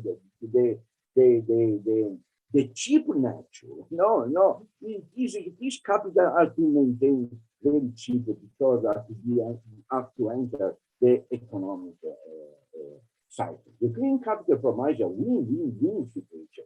3 wins. Not only 2 win-win-win. 3 situations at economic, environmental, social level. I think that Mark Fisher, that is a very renowned writer, wrote that environmental catastrophe features in late capitalist culture only as a kind of simulacrum. His real implication for capitalism is too traumatic to be assimilated into the system. So what I'm asking myself is, what is the 3 principles the 3 principles of green capital? An ontology of natural capital that is related to the evaluation of ecosystem services. The second is the gospel of eco-efficiency. And the third, I think, is interesting, a needed strategy of a problem shifting through capital re-externalization of the cost associated with the green. I think that is useful for you that this idea of sacrifice, for instance. That is the sacrifice pyramid. I don't know if you remember the book of Berger. That was a very a sociologist. He wrote this book about the pyramid of sacrifice. This is a problem of zones of sacrifice that are to be in some way sacrificed to the green transition. At the end, our main question is how consistent is the green economy combined to reconcile economic growth with environmental sustainability and social equity, and effectively to end the capital systematic externalization of cost. This is an environmental adjustment score. This is like yesterday with economy, we talked about the problem of the company that is available in the measure of ecological transition. Also, environmental adjustment score represent the way in which we can emancipate from the nature, but maintain the same economic growth. It is also eco-modernism, geoengineering, and the end of nature. This is another kind of chapter, but we haven't time to say now. Transition socio-economic system. The transition theory proposed by the Dutch school is very important in Europe. They are 20 years, John Schott, Jan Rotman, etc. They developed a very interesting process, a very interesting theory of transition strategy. And they think that is in some way closer to a critical view of transition, even though it's too much, it is my idea, is too much focused on technology, or better, or on socio-technical system. Because socio-technical system is different from the technical system, obviously, but are also different from social system. It's an hybrid, it's a combination of social and technical aspects. So, for them, a transition can be defined as a gradual, continuous process of change, where the structural part of society transforms. I think that we can agree. Transition are complex, unstructured, non-linear, and unplanned process that develop over decades from one dynamical equilibrium system to another. They use this language of complex system. That is also interesting, but in some way, I think to me is too, I don't know, too cool not to use it for this kind of problematic, because also the system, the complex systems analysis in some way is too abstract maybe to understand also the efficacy, for example, policy and of politics. What is interesting for is that they criticize eco-modernism and natural capital because they think that this vision, this approach, that they hope that the investment on only one technology or unique technology is enough to move, to make a transition of society towards sustainability. But they say that this approach forget that a sustainable transport system requires much more than single revolutionary transport technology or product supplies, because they obviously are referring to the problem of electric cars.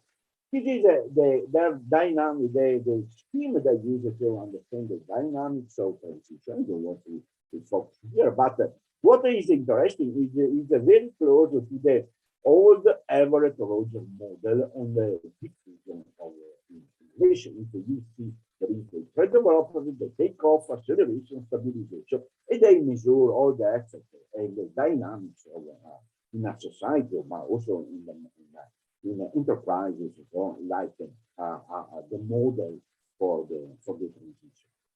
Also, this non-linear transition. What they focus is the whole non-linear transition. This is interesting because they say that transition are non-predictable. We can say what is the direction of the transition will take. So this is interesting because another school of this interesting, and then I move on to further at night. But is the Vienna school about is a school on evolution of society using mainly the metabolic flow analysis and so on.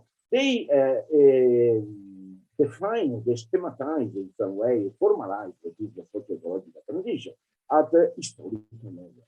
For them, this is the different socio-ecological regimes in which we have to have to face it because are also marked by different level of consumption. Unter-mediator society, agrarian society, industrial society. If you see the consumption of these different societies are very different.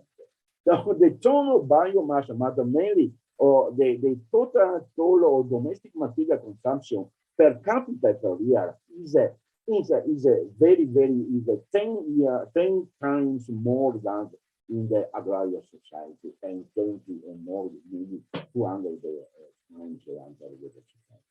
This is the energy consumption per capita depends on sociological regimes, obviously. Now, you know, this is a way to understand the evolution of society in the way in which they change. The coupling as a measure of ecological transition, we are already seeing about that, but there is a lot of discussion about the coupling because there is no all the scholars are agreed that the coupling is happening in our world. I go very quickly with yes. Red-green productivism. This is an approach interesting because it is of eco-socialism. What I wanted to show today is the fact that we have not a unit, one world of strategy to move and lead the world towards sustainability. We are a lot, many is a way to say that there is conflicting and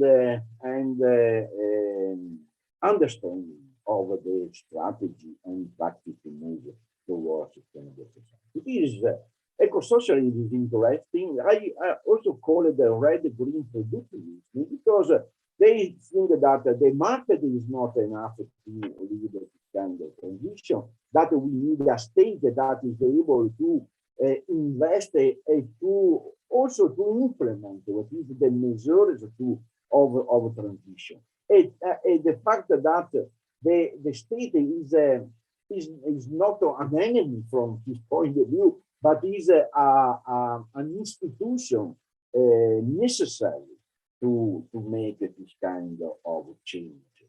Then they think that the community activity are not enough, no, because they think that the level and the complexity of the problem that the ecological transition has to face with is very complex. So is so huge that the small community, small activity are not enough to lead the transition itself. So they think, you know, that the rural state, but also the fact that there is the need of a very close alliance at the social level with the labor movement, with the community, but also with institutions. These are some names that today are very interesting. Emma Waterdider, but John Bellamy, Foster, Buckwell, and so on. They are very interesting. So what I wanted to say you is that the fully automatic looks communism is a very few points, but it's interesting this approach because they think that accelerating the technological innovation is able to free people from necessity and to go all beyond the scarcity. So they call post-scarcity in labor, energy resources, and the scarcity in sustenance, but against elite technocracy. So social ecology is another way to understand what is the process of transition. 1 minute, and I think that we can also understand transition design. This also obviously we all know what is the growth movement. I think it's part of this complex theorization about ecological transition, and we need to take in consideration also the growth, solidarity economy, social ecology, for example, at the level of the political movement, the political model to take a decision, because, for example, movement in municipalism are interesting now. Are they developing in different places face of the world. So this is my last vision approach: environmental justice, post-colonial transition, post-capitalism. This is connected with the problem of the relationship with the post-colonial perspective. And this is in some way fundamental, because if the ecological green transition needs the raw material that is extracted around the world by the economic system, because we have an extractive capitalism that is also called extractivism, that we have in some way to avoid if we want to make a just transition. I think that is enough. Thank you very much. Many thanks, Dario, for this great presentation, starting with Fegel and finishing to our days. So with a hugely wide approach and a number of very interesting points that have been made. Now, I wonder whether there is somebody who wants to intervene. There is no need to write in the chat. You can also ask the floor and raise directly your question. Don't be shy. There is no need to be shy. Okay, while you are thinking, I'm sure that there must be some questions to Professor Dario, to Dario. But let me ask you something, Dario, which is the following. What I don't understand, but I'm sure it's my fault, but what I need to have a clarification on these points. When you refer to the notion, to the theory, or to the concept of transition, what is the room that you see in the transition process for conflict, for open conflict, but even latent conflict? So, is there any room which is left for conflict, and or we have to say that, for example, transition is a concept which is alternative to the notion of revolution? So is transition something which is completely different, qualitatively different from revolution, or we can also have a part of conflict even in the transition process? Secondly, it seems that when you think and you speak about the transition process, you seem to leave aside public policies. So it seems something which is connected to legal social thinking or political thinking, even legal thinking perhaps, but not directly linked to to public policies. So my question is, what is the role of political institutions, even administrative institutions, in managing a transition? Can a transition be managed by political and administrative institutions? And a third point is the following: when I try to apply your reflections on transition to what's happening now in the European Green Deal context, I have the impression that the Commission, which is in charge of driving this transition, the ecological transition that I've mentioned before, is actually doing a very complex and even uneasy game, in this sense that what the Commission is doing is trying to combine a very conservative approach with something which is really innovative. The conservative approach is to try to refer basically to sustainable development, to a number of innovations that are not really innovations, they aren't real innovations. They are more adjustments to a changing reality, but within the same overall rationale, within the same overall logic, which is that of sustainable development, specifically meant in the European context as the development of, let's say, economic development measured through quantitative indicators.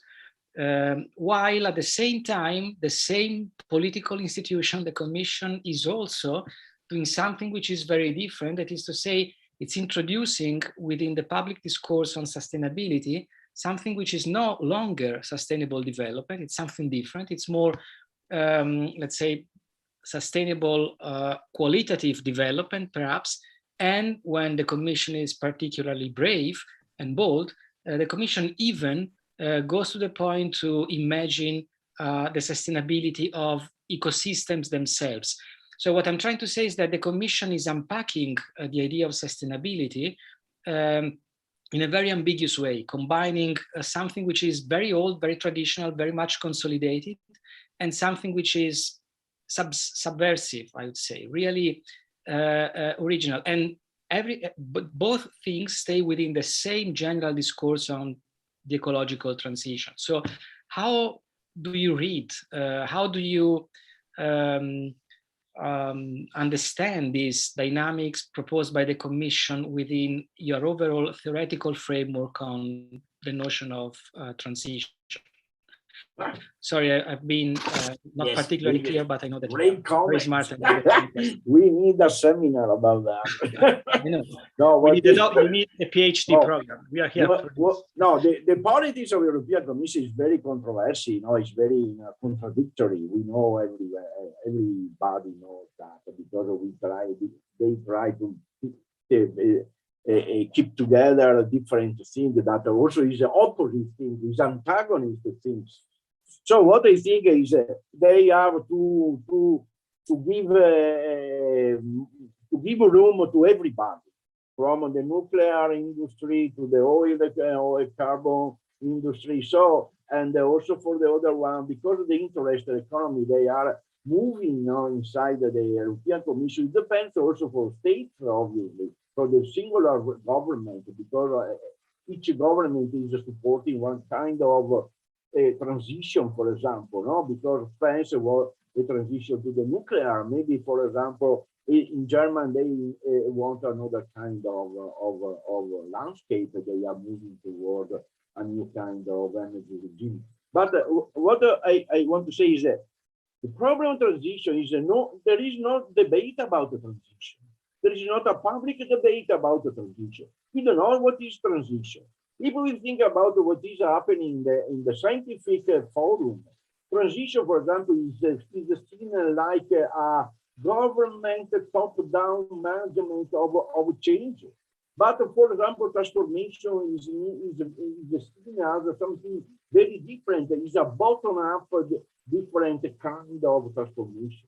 But for example, someone say that the transition is not necessarily the revolution before.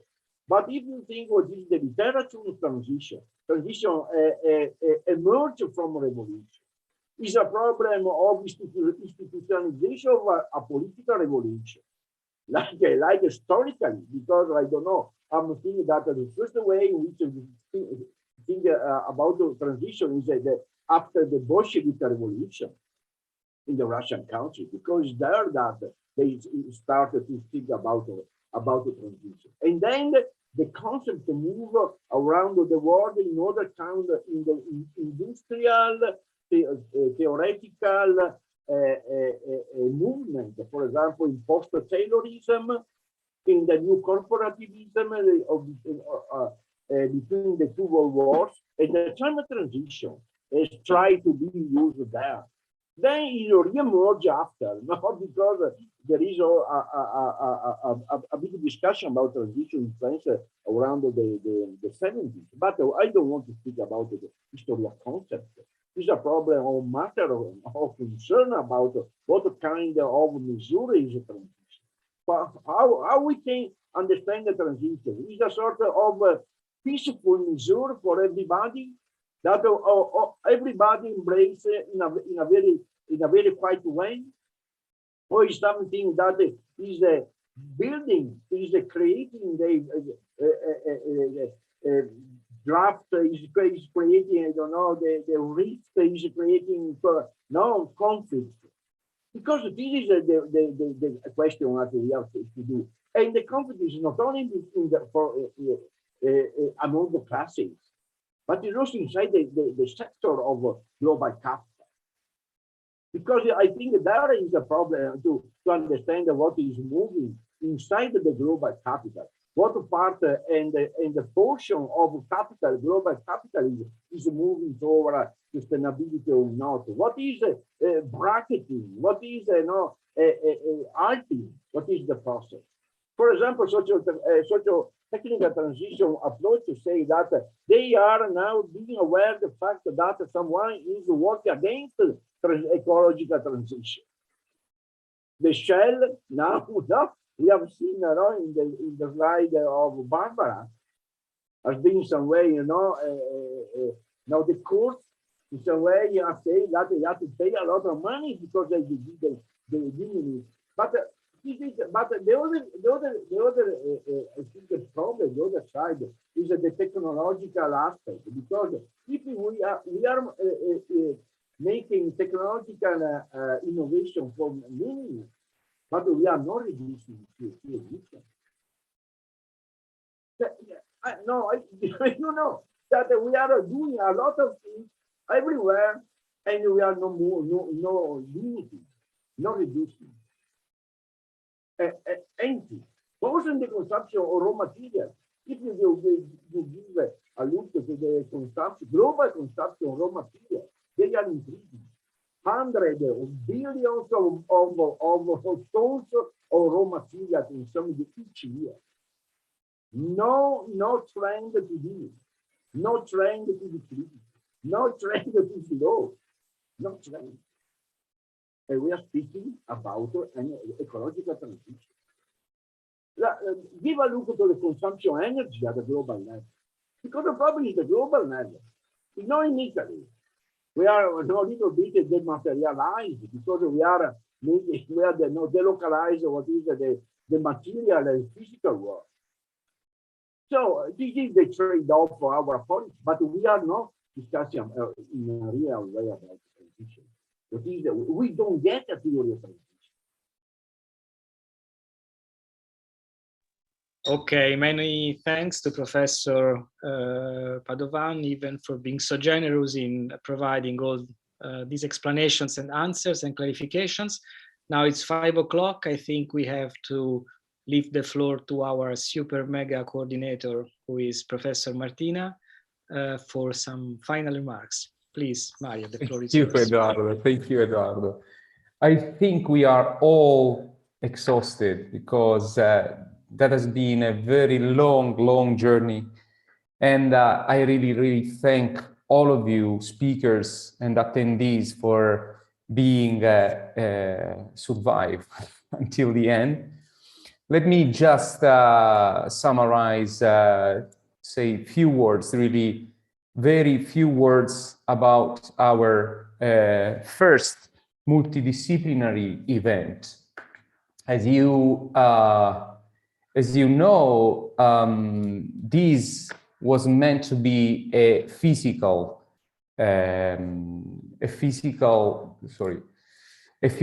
meeting. Unfortunately, we could not do that because for, of course, the COVID. But it was, in any case, an experiment that I think was successful at the end. Was about 24 hours of webinars. Many of these webinars were given by our professors and researchers. In total, we had 32 speakers. And probably this is something we have to think about, because I realized that for most of you was very demanding, not just to attend the webinars, but also to be to adapt to the different languages, to the different approaches that each of these speaker actually had to present his or her perspective on the problem. But it's very nice that we adopt this method of using the chat for questions. we probably had too little space for questions. And the chat box was a good tool to collect all these questions. And I hope that also the answers we provided and we will provide during the next years will be useful for you. It's really important to pose questions. It's really important to discuss. So that is really the final aim of this event. Very quickly, let me summarize some of the topics that we went through our webinars.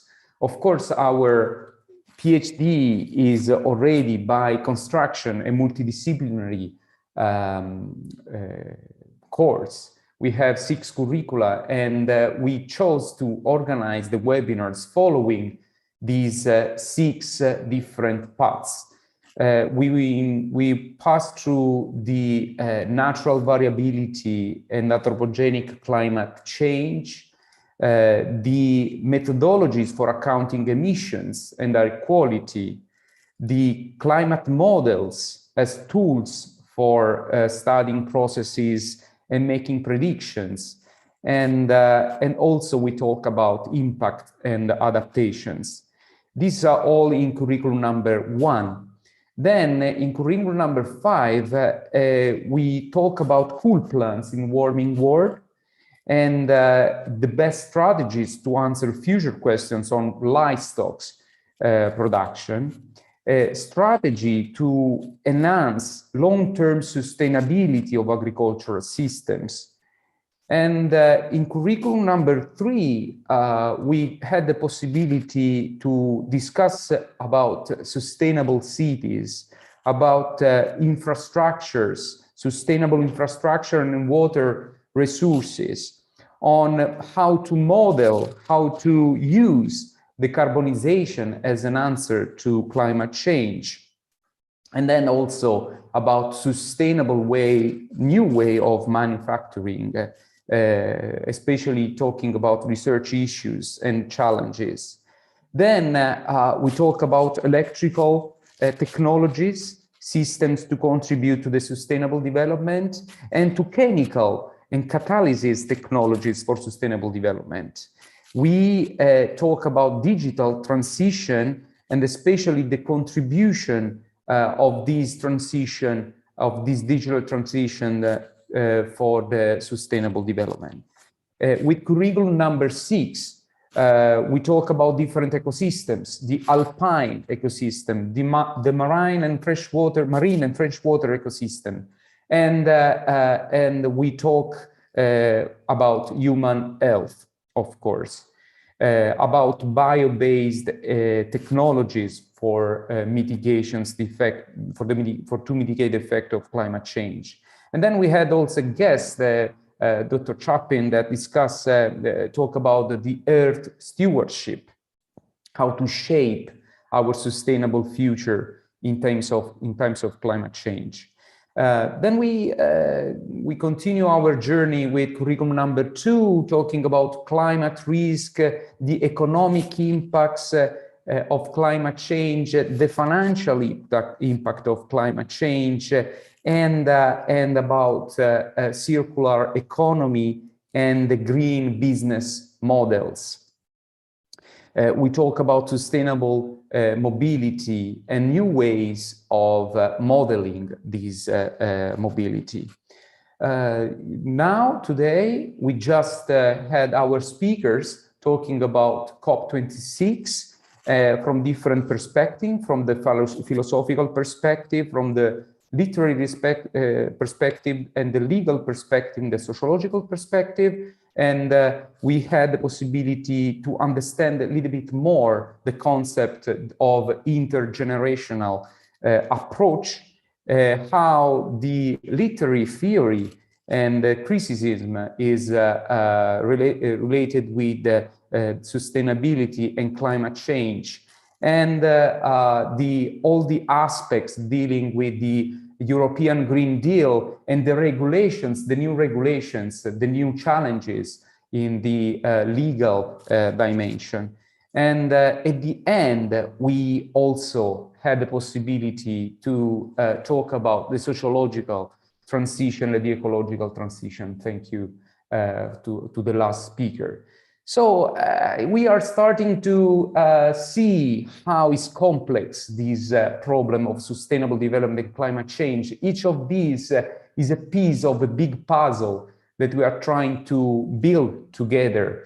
And we will need your contribution, and the efforts will continue in these. The difficult thing of these is the ability to adapt and be willing to go on a different ground from our usual ground in order to build the full picture.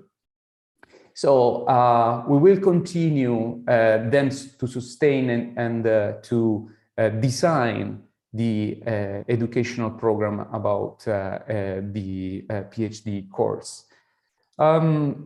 I thank really all the speakers and especially all the PhD candidates for their passion, because I can understand that it was quite challenging, this first event. I have to say also that originally we wanted to organize the workshop as also an opportunity to work together, to do some teamwork together, but it was not possible, at least in this short time frame, using the remote, the webinar way, the webinar mode. So for this reason, we are thinking in the next months to organize one event, one meeting per month, where you will not attend a webinar, but actually you will work in teams, multidisciplinary teams on specific topics, starting on the topics that we put on the table in the first event, going into the direction of the next meeting that we hope we can organize in person at the end of May, beginning of June. Okay, we will monitor the situation of COVID and all the restrictions in order to see what will be possible. I really hope that spring will say probably not the end, but at least a new phase of this emergency. And we can probably meet again in person and work together in late spring, beginning of summer. Okay, thank you for all these energy that you put in this first event, in this first webinar. As usual, you will receive the last link to the learning test, and tomorrow I'll send you also a questionnaire that is very useful for us to assess the quality of our course. So be very frank. The questionnaire will be anonymous, so you can be very free. It's really important to express not just what you appreciated, but also what probably you suggest could be organized better, because this will help us to organize the following events and will be in the direction of meeting your needs and also your perspectives about education. Thank you very much. Bye. I say bye to all of you. It was really great being together, although not close together. Thanks. Bye, everybody. Ciao. Thank Ciao. you. Thanks to you. Thank you. Thanks to you, Mario. Thank you. Thank you. Bye. Thank you. Bye. Bye. Thank you. Bye bye. Bye bye. Bye bye. Bye. Thank you. Bye bye. Thank Bye. you so much. Bye bye. Bye. Thank you. Bye. Bye. Ciao ragazzi, chiudo anch'io. Ciao, ciao Edoardo, grazie. Ciao Alberto. Grazie a Ciao. voi. Buonasera Mario, grazie di tutto. A presto noi.